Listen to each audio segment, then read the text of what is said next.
The air was heavy that summer. Philadelphia, July 1972.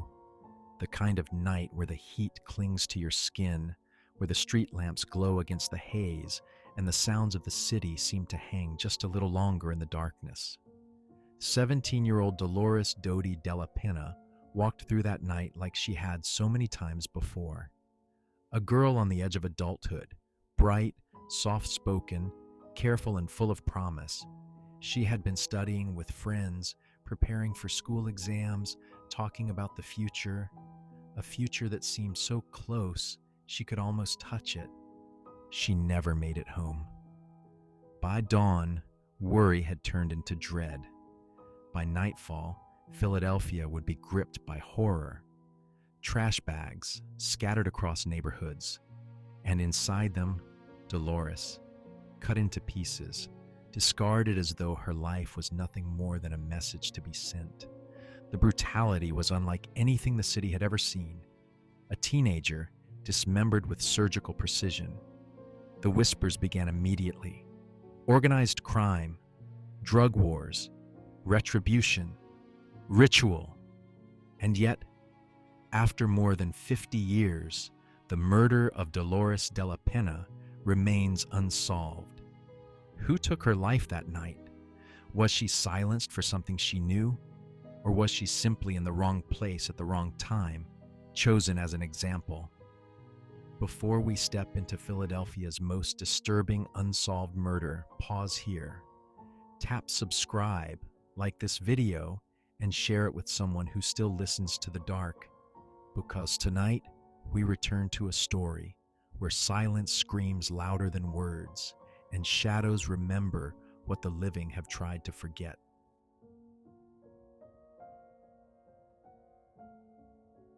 It was the evening of Tuesday, July 11th, 1972. The summer twilight had settled over Philadelphia's Kensington neighborhood, where row houses lined the streets and children played stickball until the lamplights flickered on. 17-year-old Dolores Dodie Della Penna was spending time at a friend's house. She was the kind of girl people described as responsible, studious, and careful. She wasn't a wanderer. She wasn't rebellious. She had her routines, her comforts, and a tight circle of family and friends. That night, nothing seemed out of the ordinary. Dolores had been studying for exams, chatting with her friend, the sort of simple evening that fills an ordinary summer. But when she left to walk home, something shifted. Something small and unnoticeable at first, the kind of moment you only recognize in hindsight. The walk should have been uneventful, a matter of blocks, a familiar route, but she never made it. When Dolores didn't return home that night, her family immediately sensed something was wrong. She wasn't the type to stay out late without notice. There was no phone call, no explanation, no sign of her anywhere. Her bed remained empty, her room untouched.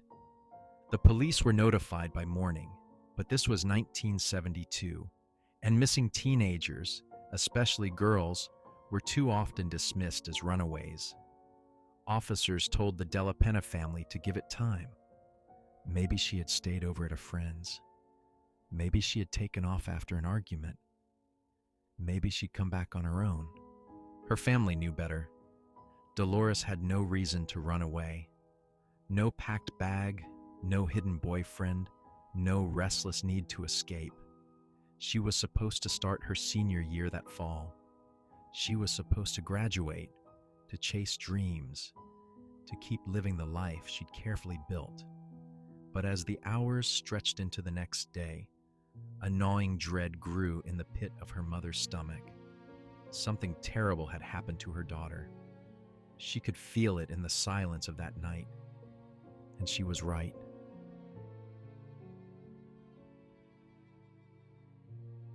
The morning of July 12th, 1972, dawned like any other in Philadelphia.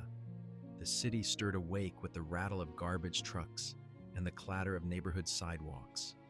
But for one sanitation worker in the Tacony section, the day would unravel into something nightmarish. He spotted a heavy black trash bag resting awkwardly at the curb. Something about it seemed wrong. Too swollen, too uneven, seeping with a moisture that stained the concrete beneath it. Curious and uneasy, he tore it open. Inside were the severed arms and head of Dolores Della Penna. Shock coursed through the crew. They staggered back, one man retching into the street, another whispering, "Oh God, it's a child." The police were called immediately, and even before they arrived, more horror awaited. Later that same day, in another part of the city, additional bags were found, this time containing Dolores's legs and torso. Her body, methodically divided, deliberately scattered. When investigators examined the remains, they were struck by the precision. These weren't wild, frantic cuts. They were clean, practiced, almost surgical, as though whoever had dismembered Dolores had done this before. Detectives whispered words like professional, organized, and sending a message. The discovery stunned the city. By nightfall, the story was plastered across the front pages. 17-year-old girl found dismembered in trash bags. Neighbors gathered on porches in hushed conversations. Parents pulled their children closer, forbidding them from walking the streets after dark. One Philadelphia mother told the Evening Bulletin, "If this can happen to her, it can happen to anyone." For Dolores's family, the devastation was beyond words. Her mother collapsed when she was told the news, repeating again and again, "Not my Dodie. Not my girl." Detectives at the scene admitted later that it was one of the most gruesome crimes they had ever witnessed. One veteran investigator was quoted years afterward, "It wasn't just a killing, it was a warning to someone or everyone." The autopsy revealed little comfort. Dolores had likely been alive when she was abducted, but her final moments remain a chilling mystery. Had she been tortured? Was she conscious during her dismemberment? The medical reports were careful, perhaps too careful, but one fact was clear. Her death had been carried out with cruelty and intent. Philadelphia, already no stranger to violence, reeled at the sheer barbarity. In the words of a local columnist, "We are a city that has seen blood, but never like this." The killing of Dolores Della Penna wasn't just another crime, it was a psychological earthquake. It told the people of Philadelphia that a predator or predators walked among them, calculated, merciless, and untouchable.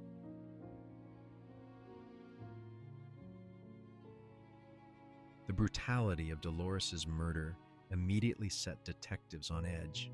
Ordinary crimes left chaos. This one reeked of deliberate control. The precision, the dismemberment, the disposal. It was the work of someone who wanted to make a statement. But what kind of statement? And to whom? The drug connection. Within days, whispers spread through the city. Drugs were involved. Philadelphia in the early 1970s was a city tangled in the rise of heroin, small-time dealers, and larger syndicates tied to organized crime. According to tips received by police, Dolores had somehow crossed paths with men linked to narcotics. Some claimed she had been abducted and taken to what locals called a drug house, a grim place where addicts and dealers converged. There, the story went, she was tortured, killed, and dismembered as an example to others. But why her? Some said she had overheard something she shouldn't have. Others believed she had been seen with someone tied to drugs and was mistaken for an informant. And still others suggested she was targeted to instill fear.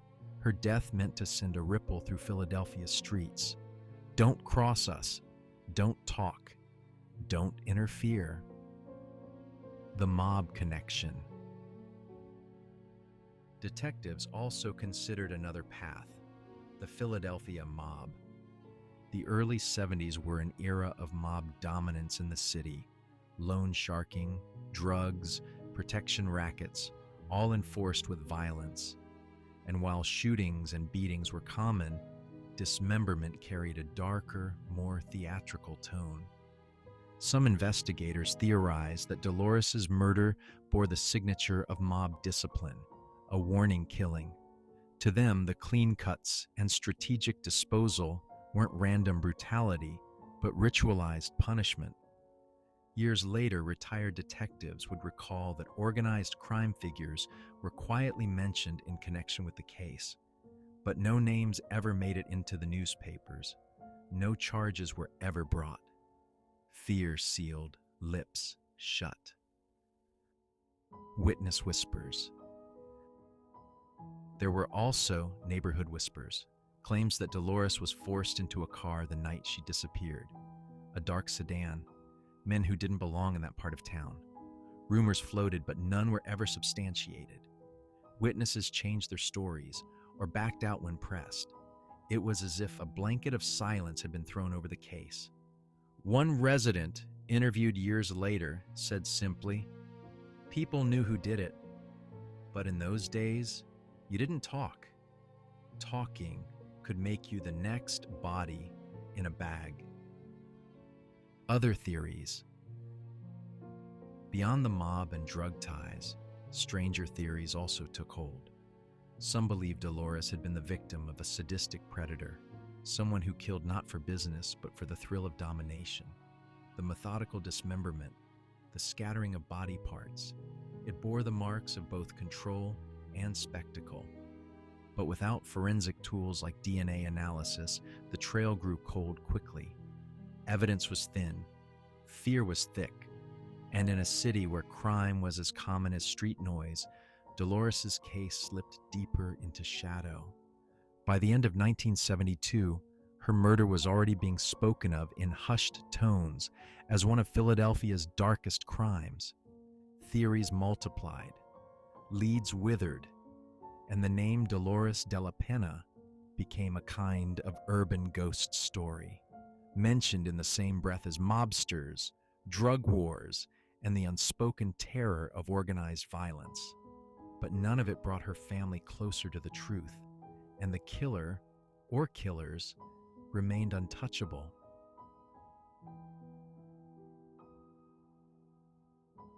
The murder of Dolores Della Penna left scars that never healed.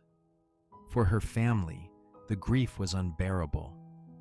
Dolores's mother collapsed when told the truth, and for the rest of her life carried the weight of unanswered questions. Neighbors would recall how the Della Penna home grew quiet in the months after her death, as though laughter itself had been exiled. Her parents never stopped pressing for answers, but the silence they received was louder than any response. Detectives, too, carried the burden. Some admitted later that it was the kind of case that haunted them: the brutality, the innocence of the victim, the utter lack of closure. One retired officer would later say, "We had leads, we had whispers, but every time we got close, the door slammed shut." By the late 1970s, the trail had gone cold. No arrests were made, no charges filed. Her case file gathered dust among stacks of unsolved murders, another folder in a city drowning in violence.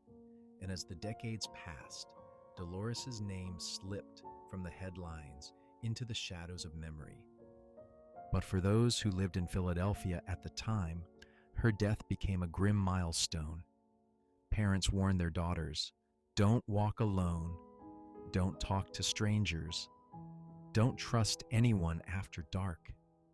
For a generation, Dolores's fate was whispered about on street corners, in high school hallways, in hushed tones at family dinners. Some believed they knew who was responsible: mob figures, drug enforcers, predators who had walked free. But in a city paralyzed by fear of retribution, no one dared speak on the record.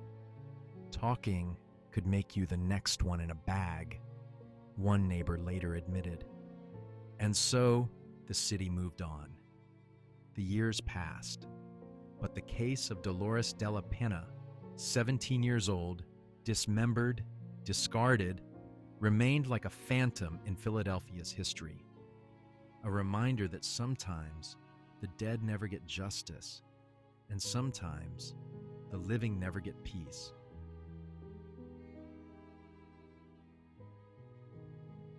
The murder of Dolores Della Penna didn't just end a young girl's life, it created a wound in Philadelphia's cultural memory, one that never fully healed. In the weeks and months after her death, the story became part of daily life. It was discussed in schools, whispered on front porches, dissected in the corner booths of diners. For a city used to crime, Dolores's case stood apart. This wasn't a robbery gone wrong or a lover's quarrel turned deadly. This was something colder, calculated, a dismemberment meant to shock, to terrify, to silence. Her name became a warning whispered to children.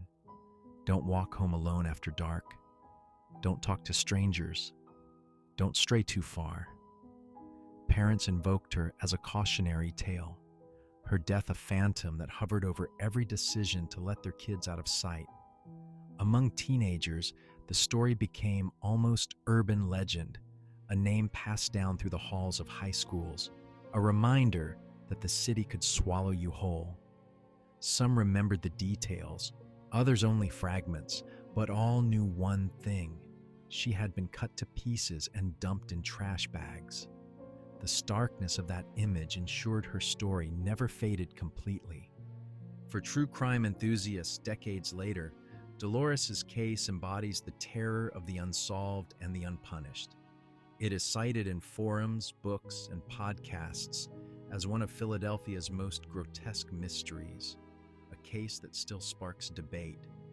Was it the mob, a drug house execution, or something darker? And then there is the silence of the neighbors who likely knew more than they said, the silence of witnesses who feared becoming the next victim, the silence of justice never delivered. That silence itself became part of her legacy.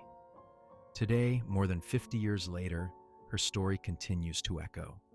It is remembered not only as a tragedy, but as a symbol of innocence destroyed, of a community gripped by fear, and of the unanswered questions that keep us haunted. Dolores's name lingers not just in police files, but in the very fabric of Philadelphia's folklore. She is remembered not only as a victim, but as a warning from the past. Sometimes the shadows win. 17 years old, a daughter, a friend, a young woman on the edge of her future. And yet, Dolores Della Penna's story ended not in promise, but in pieces, scattered across Philadelphia like a riddle no one dared solve. More than 50 years have passed, and her murder remains unsolved. The whispers of mob retribution, drug wars, and sadistic cruelty all still circle her name, but none have brought answers. Only questions. Who silenced her that night? Who dismembered her with such precision? And why has justice never come for Dolores? Perhaps the truth was buried long ago, sealed in silence by fear. Or perhaps it still lingers out there, in old police files, in forgotten testimony, in the memories of those too afraid to speak. What we do know is this: Dolores's story has not been forgotten. Her name still drifts through Philadelphia's history like a shadow, reminding us of how fragile innocence can be, and how darkness can sometimes win. This has been Whims and Whispers. If tonight's mystery unsettled you, share it with someone who still listens to the dark. Tap subscribe so you don't miss the next shadow that speaks. And tell us in the comments, do you believe Dolores was silenced by organized crime, Or do you think her murder hides an even darker secret? Until next time, stay haunted.